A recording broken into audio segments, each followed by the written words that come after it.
చంద్రబాబు ప్రభుత్వం మీద గతంలో పెట్టబడినటువంటి కేసులు ఏవైతే ఉన్నాయో చంద్రబాబు మీద ప్రభుత్వం మీద కాదు, ఆ కేసులు 7 కేసులు, ఈ 7 కేసులు కూడా సిబిఐకి ఇవ్వాలన్నటువంటి పిటిషన్ మీదన ఒక కీలకమైనటువంటి మలుపు తిరిగింది. స్కిల్ స్కామ్ కేసులో ఆయన అరెస్ట్ కావడంతో పలు కేసులు నిందితుడిగా ఉన్నటువంటి నేపథ్యంలో ఈ కేసులు సిబిఐకి అప్పగించాలని దాఖలు చేసినటువంటి పిటిషన్ మీద హైకోర్టులో విచారణ జరిగింది. దీంతో ఇరు వర్గాల మధ్య వాదనలు కొనసాగినాయి.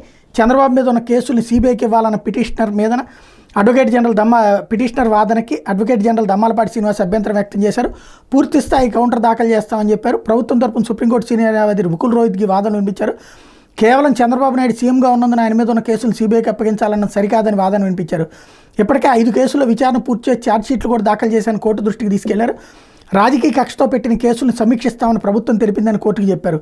ప్రభుత్వం సమీక్షిస్తామన్నప్పటికీ అంతిమ నిర్ణయం పబ్లిక్ ప్రాసిక్యూటర్ కదా అని హైకోర్టు ధర్మాసనం ప్రశ్నించింది. విచారణ అర్హత మీద కౌంటర్ దాఖలు చేయాలని ఏజీని ఆదేశించింది. అనంతరం విచారణ వాయిదా వేశారు. అడ్వకేట్ జనరల్ ఎవరి తరపున ఉంటారు? ప్రభుత్వం తరపున ఉంటారు. ప్రభుత్వం ఆయనకి హక్కు ఉండటం అంటే ఆటోమేటిక్గా తీసేయమని కదా చెప్పేది. అదే ఇక్కడ ఇష్యూ.